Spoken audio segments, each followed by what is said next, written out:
familias, comenzamos unha nova serie de vídeos do proxecto Coidamos TEA dentro do programa de formación a familias TEA da Federación Autismo Galicia, financiado pola Xunta de Galicia dentro do marco do IRPF.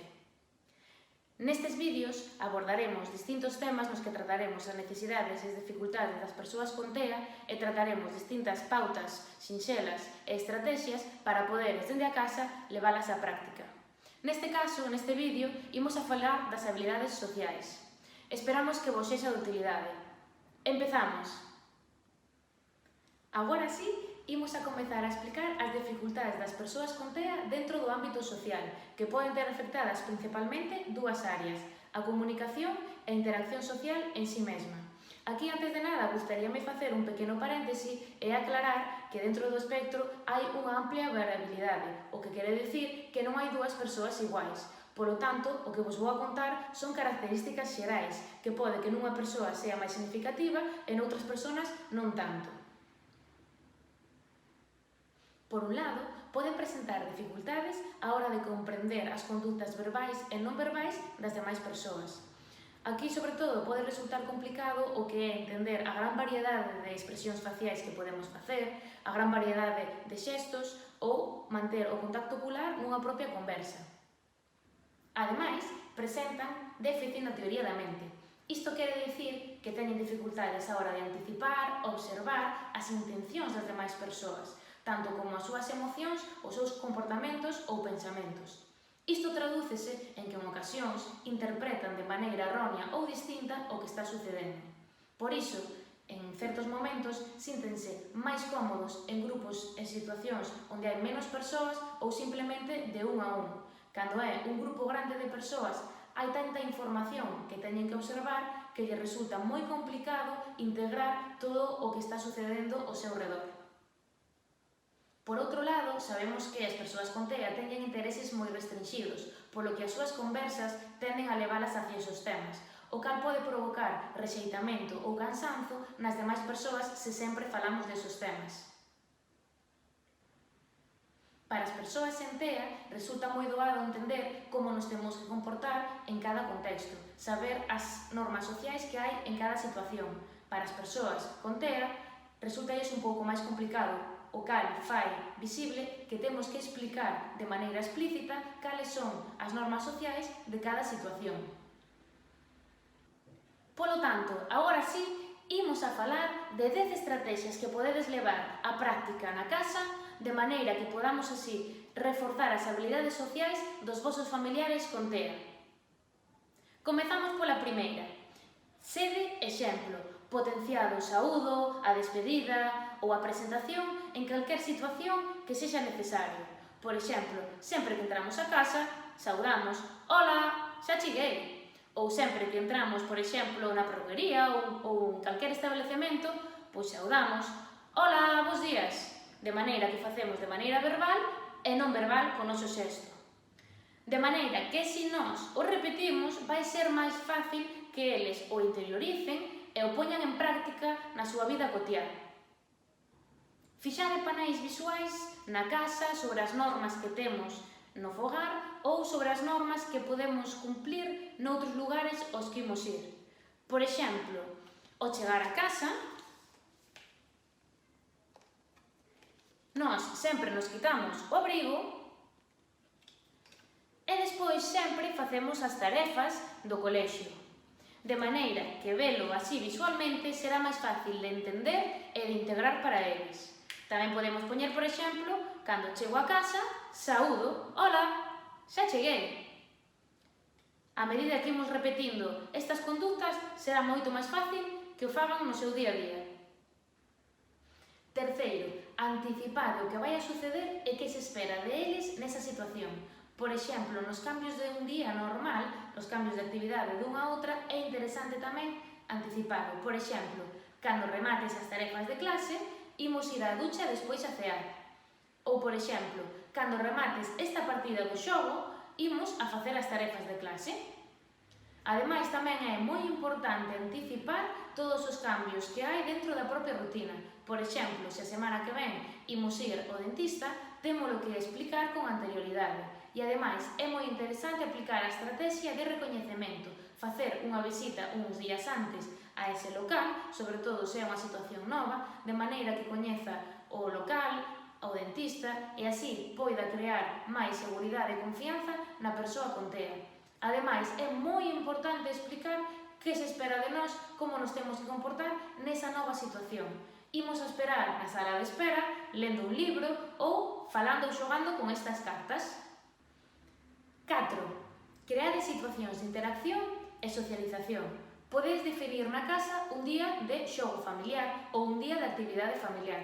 Por exemplo, os sábados facemos a comida xuntos e despois imos a facer unha excursión á natureza ou despois podemos facer unha tarde de xogo. Ademais, tamén podedes facer quedadas con algún compañeiro da clase, como pode ser un compañeiro de confianza ou con un familiar cercano. Neste sentido, recomendamos que sexan en espazos coñecidos e en tempos reducidos. Primeiro, imos a comenzar con tempos curtiños e, a medida que nos vai demandando máis o noso fillo ou nosa filla, imos a ampliar un poquinho máis esos tempos. 5. Actuade como mediadores nas situacións sociais nas que haxa máis persoas.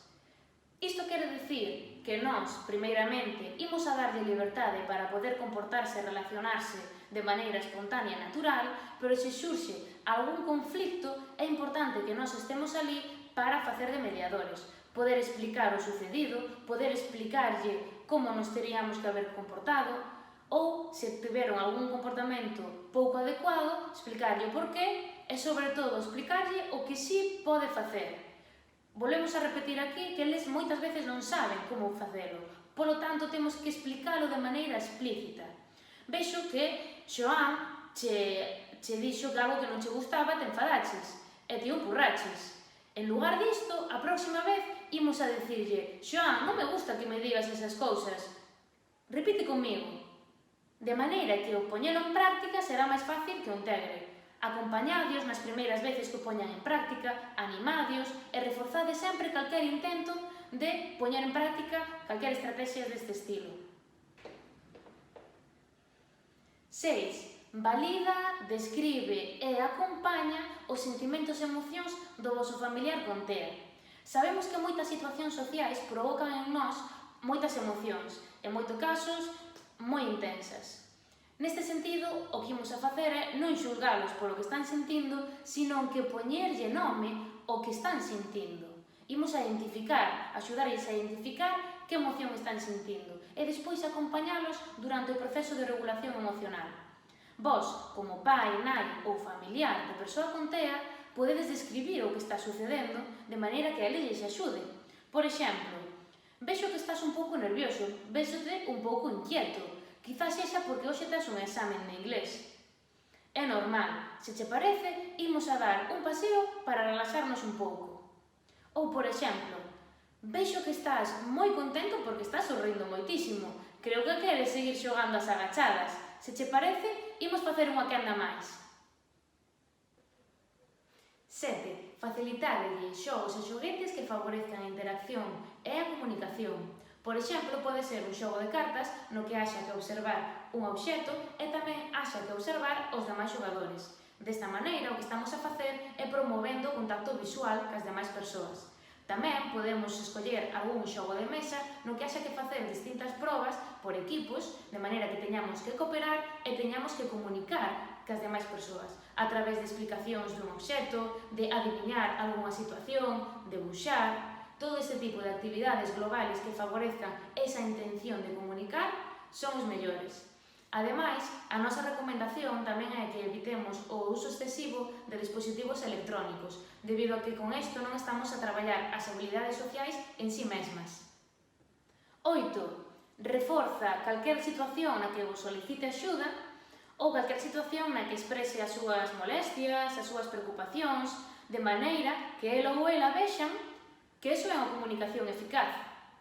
Ademais, é importante tamén que se en algunha situación observades que necesita axuda pero non a solicita, é importante que nós tamén o manifestemos.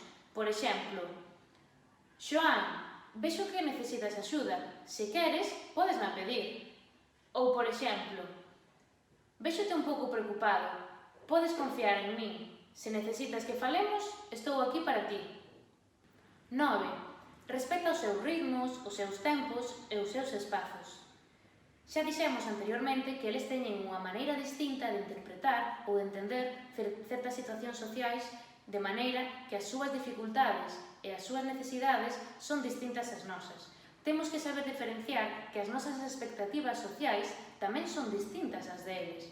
Polo tanto, en ocasións, temos que permitirlles estar sós ou temos que permitirlles os seus espazos e tempos de maneira que así se poidan regular e desfrutar. E por último, a 10ª estrategia é que vos rodeedes dun equipo de profesionais que vos acompañe e vos dé estrategias para o voso día a día. Xa mencionamos antes que cada caso é moi particular, polo tanto é importante que ese equipo de terapeutas sexa profesional, de confianza e cercano. Ata aquí o vídeo das habilidades sociais. Espero que vos sexa de utilidade e de verdade moitas gracias pola vosa atención. Anímovos a seguir vendo esta serie de vídeos co seguinte vídeo que será sobre o desenvolvemento afectivo sexual na adolescencia.